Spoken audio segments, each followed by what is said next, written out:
She hums the wrong note on a packed train, expecting to be corrected. But the black conductor quietly harmonizes instead, and her whole face breaks. Because that wrong note isn't about music, it's control. It's a marriage she's trying to escape. When her husband shows up at the cafe, the harmony turns into a fight for her freedom. If you've ever loved someone the world didn't understand, like, subscribe, and stay, you're gonna feel this one. Comment love wins if you're staying, because this couple is about to be tested. He heard the wrong note before he heard her breath. It wasn't loud, just a thin, shaky hum threading through the noise of the morning train. It slipped between phone calls and rattling rails, between the hiss of doors and the impatient tap of shoes. Most people didn't notice it because most people were busy defending themselves from the day. But Malik always noticed music, even when it came out broken. She stood near the end of the carriage, pressed into the space beside the doors like she'd chosen the smallest corner in the world to exist in. White woman, late 20s, maybe early 30s. Cream coat, simple scarf, hair pinned back with a precision that looked like practice. Her eyes were a washed-out blue, fixed on nothing, blinking too slow like she was trying not to cry. And she hummed, softly, privately, like it was the last thread holding her together. The melody was familiar. A hymn, maybe. One of those songs that lived in old churches and childhood kitchens, passed down like a secret. She knew it, too. Malik could tell by the way her throat shaped the vowels. She knew where the note was supposed to land. She just couldn't land it. Her voice slipped half a step flat on the rise, like her body had forgotten how to be steady. The wrong note hung there, lonely and exposed, and Malik felt it in his chest the way you feel it when someone says, "I'm fine." And you know they're bleeding inside. He should have done what conductors did. Walk through, check tickets, keep order, keep moving, stay invisible, stay professional, stay out of strangers' lives. But the wrong note did something dangerous. It asked for mercy. So Malik gave it. Not with words, not with a correction. He didn't turn his head, didn't look at her like she was a problem to fix. He simply breathed in, shaped the harmony under his tongue, and let it out low enough that it blended with the train's rhythm. A warm, steady note, right where her voice was falling. The sound met her hum like a hand under an elbow. She faltered mid-phrase. Her shoulders tightened. For a second, Malik thought she'd stop, embarrassed, shut down like people did when they realized they'd been seen. But then his harmony held, patient and unjudging, and her voice found the melody again. Still trembling, but less alone. He watched her in the reflection of the window as he moved down the aisle, scanner in hand. She didn't look around at first. She just listened, eyes widening slightly, as if her body recognized safety before her mind did. Malik checked the next passenger's pass, then the next. He kept his pace casual, the way he always did, like nothing mattered more than the schedule. But he held the harmony for her as long as he could, keeping it thin and quiet, letting her lead so she didn't feel followed. When he finally let it fade, he expected her to stop humming. Instead, she continued, more accurate now, a little braver. Not perfect, human. When Malik reached her section, the carriage swayed on a curve and she stumbled, catching herself on the pole. Her hum cracked. She laughed under her breath in that startled, exhausted way people did when they were trying not to fall apart in public. He stopped beside her, scanning the card of the man seated nearby first, giving her a moment to prepare herself. Then he glanced up. Her eyes met his, and it was like watching a door open a fraction. She had that look people wore when they were used to being corrected. Like she was already bracing for a scolding. "Ma'am, keep it down. Ma'am, you're in the way. Ma'am, not here." Malik didn't give it to her. He nodded once, polite, neutral, the way he did with everyone. "Ticket, please." Her hands shook as she reached into her bag. The bag was too organized for someone who felt this unsteady. Everything tucked into its place, zippered compartments, no mess. She rummaged anyway, fingers fumbling, as if her muscles had forgotten how to cooperate. "I'm sorry," she whispered, voice rough like she hadn't spoken in hours. "It's okay," Malik said. His voice came out lower than he expected, softer than his job required. He adjusted quickly, clearing his throat, making it official. "Take your time." She finally found the card and handed it over like it might burn her. Malik scanned it, the device chirping green. Paid. Valid. But he didn't move on. He didn't mean to pause. It just happened. Something in her face, how tightly she was holding herself together, like if she loosened even a centimeter, everything would spill out on the floor. Up close, he saw the faint red around her eyes, the way her jaw stayed clenched even while she tried to look calm, the way her ring sat crooked on her finger like it had been twisted 100 times that morning alone. He heard the echo of her wrong note, and he understood something. She wasn't careless. She was drowning. "You were humming," Malik said gently, as if he were talking about the weather. "That hymn, my grandmother used to sing it." Her gaze flicked away, embarrassed.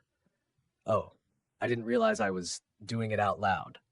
"You weren't loud," Malik said. He could have left it there. He should have, but the words came anyway, honest and simple. It sounded like you needed it. A breath caught in her throat. Not a sob, she fought that like a soldier, but a hitch that betrayed her. For a second, she stared at him like she didn't know what to do with kindness from a stranger who wasn't trying to take something. Then, quietly, "I'm not very good at it." Malik shook his head. "You are. You just missed one note." Her lips pressed together, the way people did when they were trying not to smile at the wrong time. It was the important note. "That's why I joined you," Malik said before he could stop himself. Her eyes snapped back to his, wide. "That was you?" He waited, watching her face, ready for her to shut down, ready for her to be offended, to tell him he'd crossed a line. In the city, you learned fast that people guarded their space like territory. But she didn't look angry. She looked stunned, softened, like her body had been craving that exact kind of gentle steadiness, and she didn't know what to do now that she'd tasted it. "You didn't correct me," she said, almost accusing, like she expected the world to play by crueler rules. Malik shrugged, forcing a lightness he didn't feel. "Sounded like you didn't need correcting." Her throat moved as she swallowed. "Then what did I need?" The question landed between them, heavy and real, too big for a train car full of strangers. Malik's chest tightened, because he could guess, because he could see it written all over her.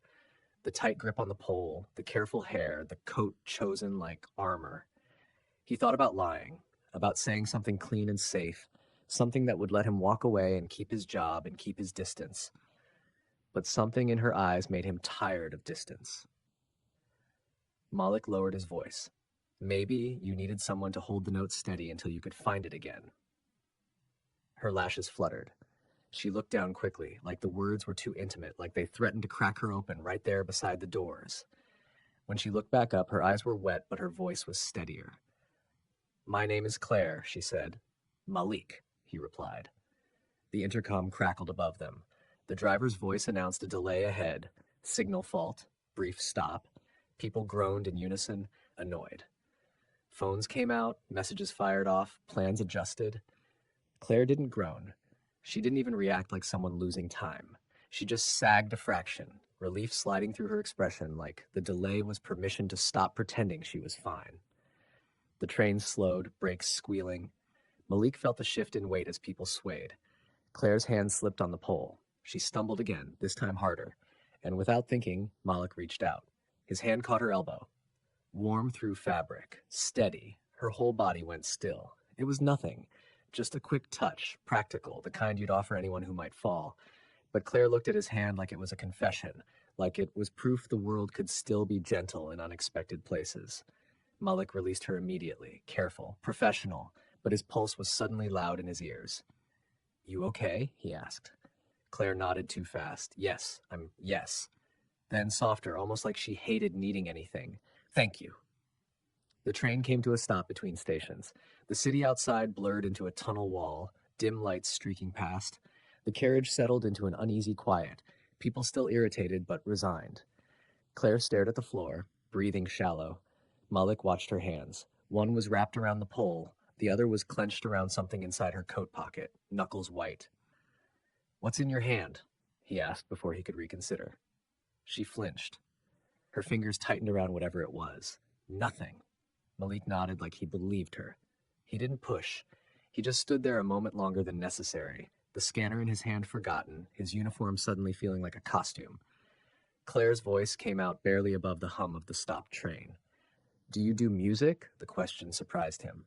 "Why?" "Because you found the harmony too fast," she said. "Like you've done it before." Malik exhaled through his nose, something between a laugh and a sigh. I used to, before life. Claire's mouth twitched. Before life, she repeated, like the phrase made too much sense. Their eyes held again, and Malik felt it. Something electric and dangerous. Not lust exactly, but recognition. Two strangers meeting in the small gap where defenses slip. The intercom crackled again. The driver announced they were moving. The train jolted forward, the world resuming its relentless pace. Malik should have walked away. He had other passengers, other duties. But Claire's fingers were still clenched around whatever she was hiding, and her throat kept swallowing back what she wouldn't let herself say. Malik leaned in slightly, voice low enough that only she could hear. If you want, he said, you can hum again. I'll hold the note. Claire's breath shuddered. Her eyes closed for 1 second, one fragile second, and when they opened, there was something new in them. Something like hope, but scared. Then, barely there, her voice returned, soft, imperfect, brave. And Malik, without smiling, without correcting, without demanding anything, gave her the harmony again. If you've ever had to rebuild yourself in silence, drop Adolf in the comments and subscribe, because what happens next is for anyone who's ever been told to stay small. Claire didn't sleep that night. She lay on top of the covers in her apartment, still in the same cream coat, like taking it off would admit the day had ended and tomorrow would start without permission. The room was clean in that careful way. No clutter, no chaos, no evidence of emotion. Even the dishes were stacked like they were afraid of being too loud. In her coat pocket, the paper dug into her palm every time she moved. She'd told Malik it was nothing. She'd lied because telling the truth felt like placing a gun on a table between two strangers and asking them not to flinch. The document wasn't dramatic. No blood, no screaming, just clean lines and legal language. A petition. Her name typed in the same font as her husband's. Claire Whitman. Evan Whitman. The wrong note wasn't in her throat. It had been in her life. She finally sat up at 3 a.m, went to the bathroom, and stood in front of the mirror. Her eyes looked like someone else's. Tired, bruised at the edges, too old for her face. She stared at her wedding ring, twisted it once, twice, then pulled. It didn't come off. Her fingers were swollen. Or maybe the ring was just stubborn, like everything Evan touched. Claire turned on the faucet, ran cold water, then soap, then warmer water, and finally the ring slid free with a soft, humiliating pop. She held it over the sink like it was a tiny planet she'd lived on too long. For a moment, she wanted to put it back. Not because she loved him, because she loved the version of herself who believed she could make a life work if she tried hard enough. She set the ring on the counter. It looked small, innocent. Claire stared at it until her throat burned. Then she picked it up and dropped it into the bathroom drawer beside hairpins and old lipstick she never wore anymore. She shut the drawer like closing a casket. And still, under everything, she heard that harmony. Not the note she'd missed, the note Malik had offered. Steady, low, patient, like he'd reached into her collapse without making her feel ashamed of falling. The next morning, she found herself watching the clock like it was a door. The train schedule was printed online. She didn't need to memorize it. And yet, by Thursday, she knew exactly when the 7:18 rolled in. She knew the hum of the doors. She knew which carriage tended to be less crowded. She knew where she'd stood last time, where the pole was cool beneath her palm. She told herself she wasn't looking for him. She told herself she was just trying to prove something, that she could ride a train without breaking, that she could hum a hymn without missing the important note. But when the train arrived and she stepped on, her heart kicked like it remembered more than her mind wanted to admit. It was crowded. People pressed in with winter impatience.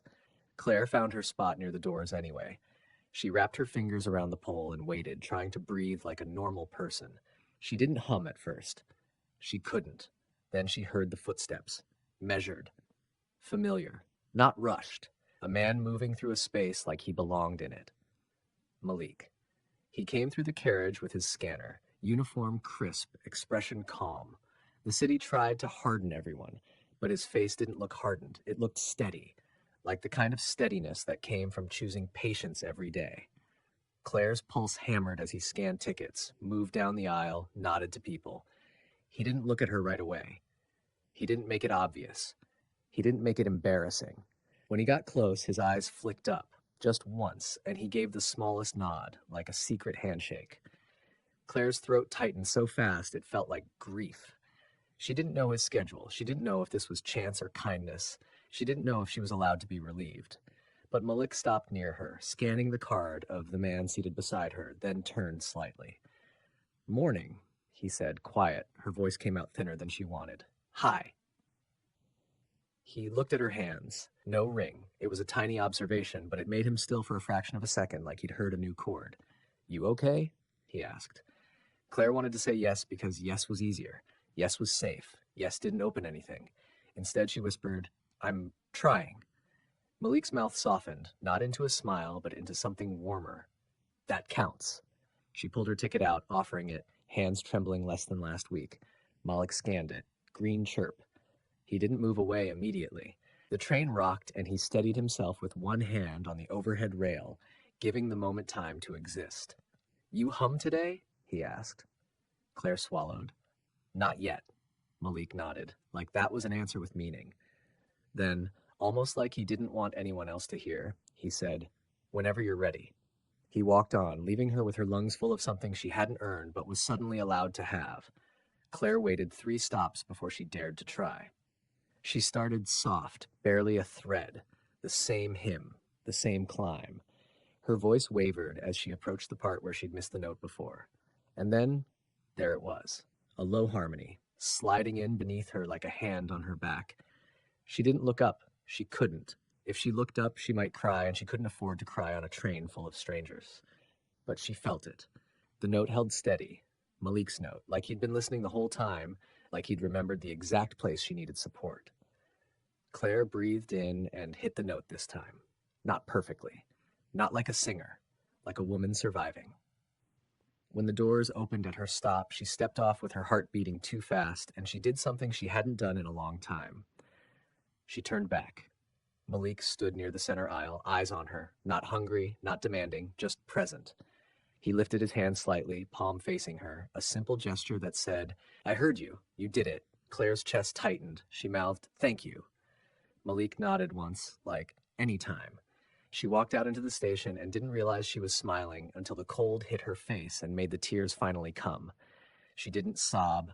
She didn't break down. She just let a few tears spill, quiet and honest, before wiping them away and pulling her scarf tighter like armor, because she still had to go sign the papers.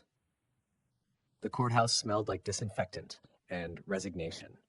Claire sat in a row of plastic chairs under fluorescent lights, her coat folded neatly over her lap, the petition in her bag like a hidden bruise. People around her looked bored, angry, numb.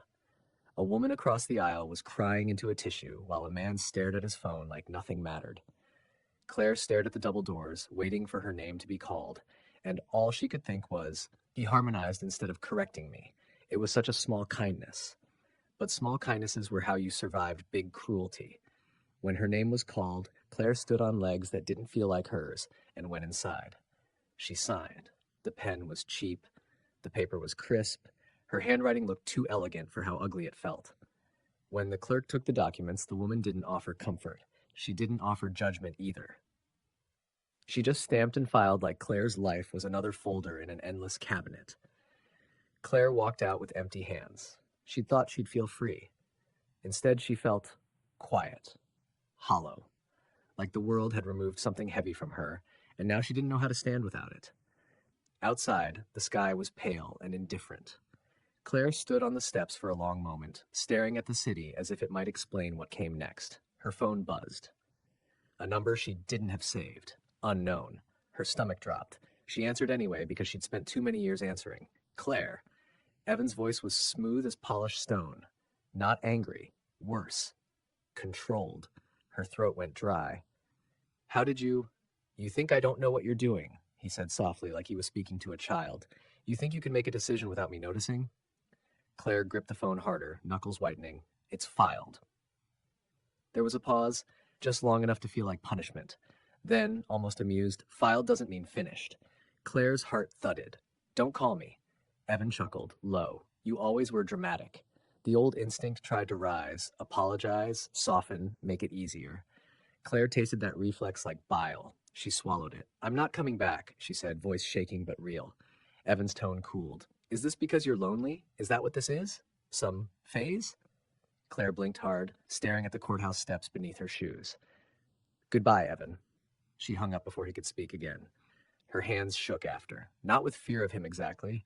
She'd lived with him long enough to know his weapons weren't fists. His weapons were reputations, smiles, phone calls, the kind of damage that left no bruises but ruined you anyway.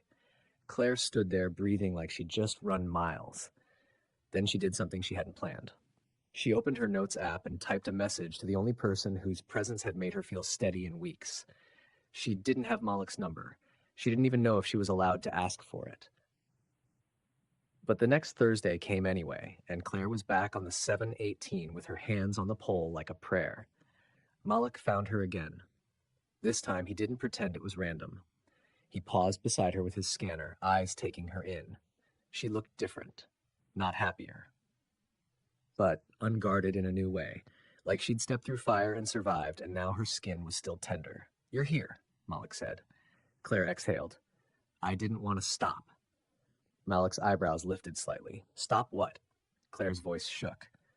Breathing. Malik's gaze held hers, serious now. You breathing is not optional. That hit her like a hand on the chest. Claire's lips pressed tight as if she might cry again, and she hated herself for it. Hated how fragile she felt around him. I did it, she blurted. Malik blinked. Did what?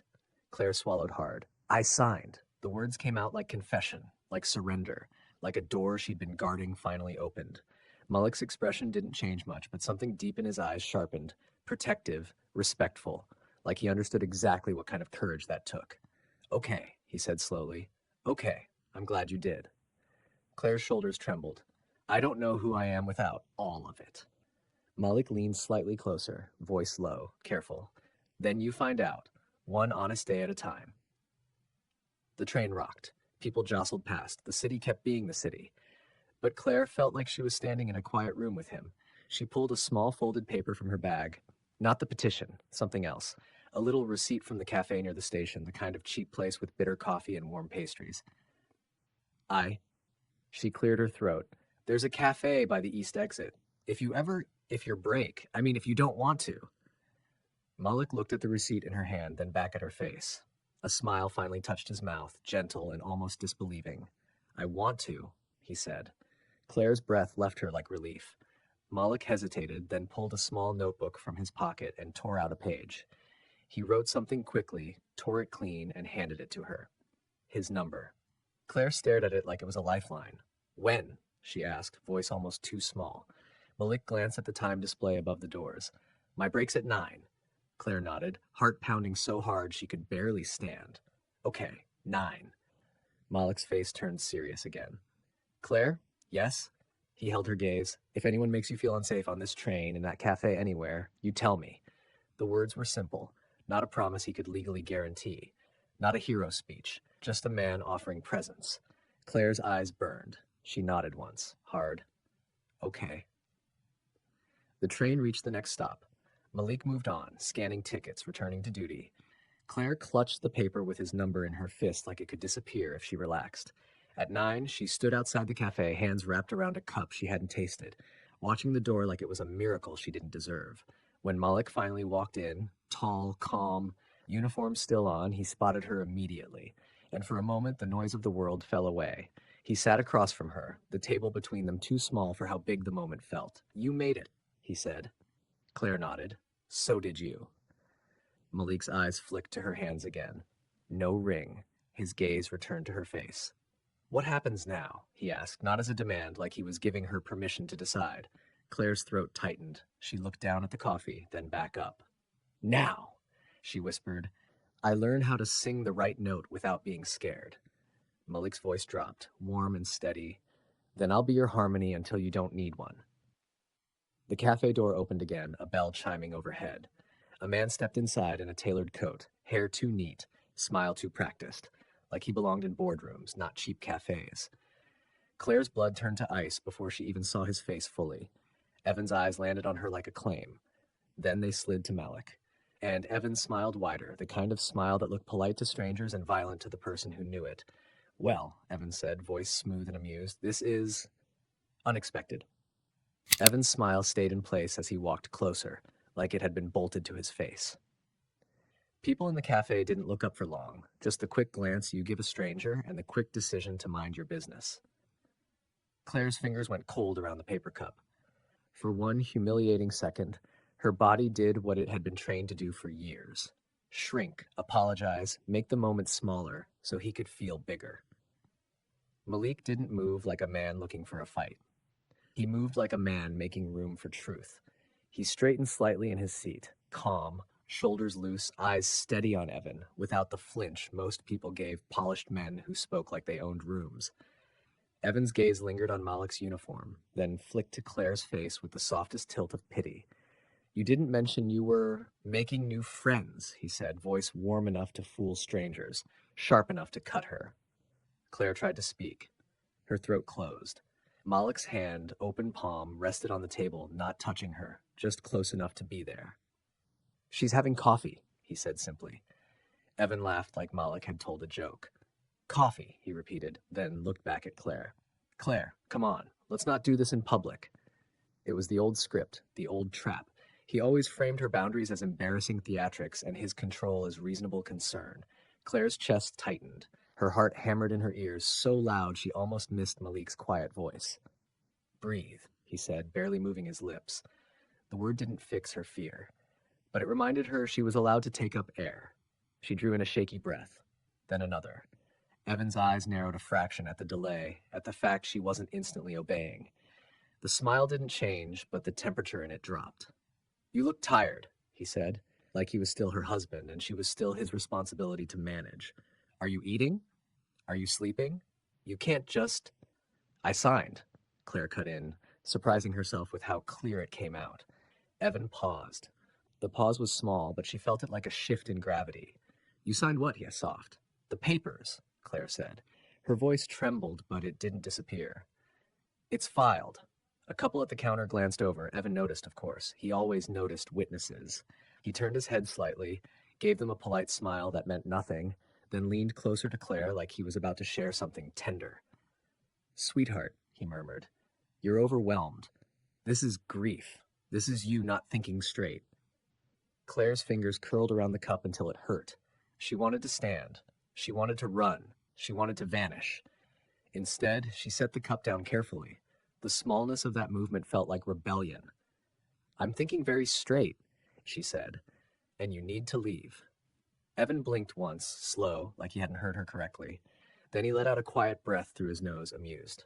Is this him talking? His eyes slid to Malik. Are you telling her what to do? Malik didn't react the way Evan wanted. No anger, no performative masculinity, no raised voice. Malik's calm refused to give Evan a scene to twist. I'm not telling her anything, Malik said. She told you to leave. Evan's smile widened, bright and dangerous. Interesting, he said, as if studying Malik like a curiosity. A conductor, right? That's what you are? You conduct trains? Yeah, Malik said. Evan nodded slowly. Important work, he said, but the praise was fake, the kind you give a child who drew a picture. Claire always had a thing for projects. Claire felt the insult land where it always landed, in the part of her that used to believe she deserved cruelty if she couldn't be perfect. Her breath caught. The old shame rose. Then Malik's harmony returned, not as a sound, but as presence. Steady, unmoved. Claire heard herself before she fully decided. Don't talk about him like that. Evan's eyes snapped back to her. For a second, the charm slipped, revealing something cold underneath. Then the charm slid back into place like a mask. Claire, he said, warning threaded through sweetness, you're making a mistake. I'm making a choice, she corrected, and her own words startled her with their weight. Evan's gaze dropped to her hand. No ring. His jaw tightened almost imperceptibly. He reached out then, casually, like he had every right, and placed his fingertips on the back of her chair. The touch wasn't violent, but it was ownership, disguised as politeness. Claire went still. Malik's voice stayed level. Don't touch her chair. Evan looked at Malik's hand on the table, still open, still non-threatening, and smiled like he'd won something. Oh, he said. I see. Malik didn't blink. You need to step back. Evan leaned away from the chair slowly, the smile never leaving. Of course, he said, holding his hands up in mock surrender. No need to be dramatic. Claire's heart pounded so hard she felt dizzy. She hated that he could still do that to her, walk into a room and rearrange her nervous system. Evan picked up a sugar packet from a nearby table and rolled it between his fingers like he was bored. I'm going to give you a day, he said to Claire, still soft, still calm. You can cool off. Then you come home, and we talk like adults. I'm not coming home, Claire said. Evan's eyes flashed, just once. We'll see, he replied, and the words were quiet enough to pass as harmless. Then he put the sugar packet down, smoothed his coat, and looked at Malik one last time. Enjoy your coffee, Evan said, polite as a businessman. Be careful who you get involved with. And he walked out like he'd never raised the air pressure in the room at all. The bell above the cafe door chimed cheerfully behind him. Claire didn't realize she was shaking until Malik slid a napkin across the table toward her, and she saw her hands flutter like trapped birds. You did good, Malik said. Her laugh came out broken. I feel like I'm going to throw up. Okay, Malik said, like nausea was just another weather report. We can deal with that. Claire pressed the napkin to her mouth, breathing through it, eyes burning. He always makes it feel like I'm the crazy one. Malik's gaze held hers. That's not you being crazy. That's him being practiced. The words hit her hard because they were so simple. Not therapy language, not a speech, just truth. Claire's throat tightened and she nodded, once sharp. Malik glanced toward the door. Do you have somewhere safe to go after this? The word safe made her chest ache. She didn't know what safe felt like yet. She knew what controlled felt like. She knew what quiet fear felt like. Safe was still theoretical. My apartment, she said. Does he have a key? Malik asked. Claire swallowed. Probably. Malik's jaw worked once. Then we changed that today. She blinked at him. You can't? I can't do everything, Malik said, gentle but firm. But I can stand with you while you do what you already know you need. Claire stared at him, overwhelmed by the simple idea of not doing it alone. They left the cafe together, not holding hands, not performing anything for the world. Malik walked beside her, a steady presence that didn't demand she be brave every second. The morning cold slapped Claire's face awake, and the city kept moving like nothing had happened. At the station, Malik stopped before the gates. I'm on shift, he said. I can't come inside your building, but I can call someone with you, a friend, a locksmith, anyone you trust. Claire's mouth twisted. I don't trust many people anymore. Okay, Malik said. Then we start small.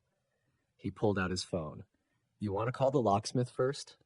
Claire hesitated. The old part of her wanted to say no and disappear, because accepting help felt like being seen, and being seen had always been dangerous. But she remembered the wrong note. Remembered the warmth of harmony instead of correction. She nodded. Yes. They stood there by the station wall while Claire called. Her voice shook. The man on the other end asked questions she fumbled through. Malik didn't take the phone. He didn't speak for her. He just stayed close enough that she didn't float away from herself. When she hung up, she exhaled like she'd been holding her breath for years. Good, Malik said. What else? Claire's eyes stung. I don't know. Malik looked at her like he could see the whole future and wasn't scared of it. Then we figure it out step by step. It should have ended there. A moment of kindness, a boundary held, a lock changed, life continuing. But Evan didn't leave people alone when they stopped being useful to his image. 2 days later, Malik got called into the supervisor's office near the depot. A complaint. Unprofessional conduct, the supervisor said, reading from a screen. Loitering, harassment of a passenger, inappropriate behavior in uniform. Malik's stomach dropped, cold. He understood immediately who it was. Evan wouldn't touch him directly. He'd bruise him through systems and paperwork and plausible deniability. Malik kept his voice even. That's not true. The supervisor looked at him, tired, not accusing, just obligated. We pulled camera from the platform. It shows you standing with someone outside the cafe entrance. Malik didn't flinch. Yes. A passenger asked for help. Her ex-husband confronted her. I stayed until she made a call. The supervisor studied him. Did you touch the ex-husband? No. Did you threaten him? No. Did you raise your voice? No. The supervisor leaned back. Then it's fine, he said, but the exhaustion in his tone warned Malik of the truth. Even when you did nothing wrong, you could still be punished if someone powerful wanted it. Malik left the office with a note in his file and a quiet anger in his ribs. He didn't tell Claire at first. He didn't want her to carry his consequences on top of her own fear. But secrets had a way of growing teeth. That Thursday, Claire stepped onto the 718 and saw Malik's expression. Still calm, still steady, but with something guarded behind it. Her stomach tightened. What happened? Malik scanned her ticket. Green chirp. Then he met her eyes. He came at my job, Malik said quietly. Claire's breath caught. What? A complaint, he said. Nothing that'll get me fired, but it's his way of saying he can reach. Claire's face drained of color. The shame arrived fast, toxic and familiar. I'm ruining your life. Malik's voice turned firm. No, he's trying to punish you by punishing anyone who stands near you. That's not on you. Claire shook her head, eyes shining. It is, because if you hadn't left, Malik interrupted gently, you'd still be disappearing inside a marriage that was killing you slow. Claire's throat tightened painfully. I don't want him to hurt you. Malik's gaze softened. Then we don't let him. How? Claire whispered. Malik didn't pretend he had a magic answer. You document everything, he said. You tell your lawyer, you tell the court, you build a record so he can't keep doing this in the dark. Claire stared at him. I don't have a lawyer. Malik exhaled, then nodded once like he'd made a decision. Then we find one. The word we hit her like warmth. Not romance, not fantasy, partnership, reality. Claire swallowed and nodded, shaking. Okay. That afternoon, they sat in the same cheap cafe again, but this time the sweetness of it was gone. Not because Malik wasn't kind, because love didn't erase consequences. Love just gave you someone to face them with. Claire opened a notebook. Her handwriting trembled as she wrote dates, times, calls, words he'd said. Malik watched, silent, letting her do the work. Halfway through, Claire stopped and pressed her fingers to her temple. I hate that I still get scared. Malik leaned back slightly. Fear doesn't mean you're weak, he said. Fear means your body remembers. That's all. Claire's eyes filled. I want to be normal. Malik's mouth softened into something like a smile. Normal is overrated. Claire laughed once, watery. Then she inhaled, steadying herself, and wrote again. 2 weeks later, Claire stood in a courthouse hallway with papers in her hand that weren't a petition this time, a request for protection. Her lawyer, young, sharp, kind, had explained the options, the steps, the burden of proof. Claire had nodded through it all, dizzy with the fact that safety required so many forms. Malik sat on the bench behind her, not close enough to be her shield, just close enough to be her harmony. Evan walked in 10 minutes late, confident as ever, suit perfect, smile ready. He nodded to people like he was running for office. When he saw Malik, his eyes narrowed slightly, then he smiled like he'd already planned this whole day. Claire's heart slammed against her ribs, her palms went slick. The wrong note rose in her throat, hungry. Malik's voice drifted to her, barely audible. Breathe. She did. When her name was called, Claire stood. Her legs trembled so hard she thought she might fold, but she walked anyway. Inside the courtroom, Evan played his role beautifully, concerned, confused. I'm worried about her, he said, voice gentle. She's been unstable. Grief does strange things. The judge's face didn't change. Claire listened, stomach twisting, as Evan painted her like a fragile thing he was nobly trying to manage.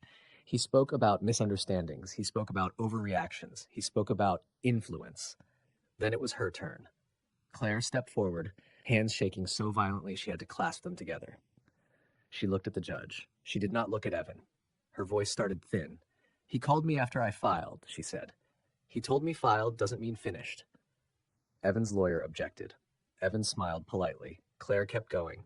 She listed dates, the cafe confrontation, the implied threats, the complaint to Malik's job, the messages that came after, subtle, careful, always designed to make her doubt herself. She did not call Evan a monster. She did not perform hysteria. She spoke like a woman reading facts off a page, because facts were harder to twist. Halfway through, her voice faltered. The wrong note again, fear pulling her flat, and then she heard it. Not out loud. Not a literal harmony, but Malik's presence behind her, steady as a bass note, the memory of him harmonizing on the train when she couldn't find the right pitch. Claire inhaled and found her voice again. I'm not asking the court to punish him, she said, eyes burning. I'm asking the court to make him stop. The courtroom went quiet. The judge looked down at the paperwork. at the documented timeline, at the pattern that was suddenly visible when you put it in ink. When the judge granted the order, Claire's knees almost gave out.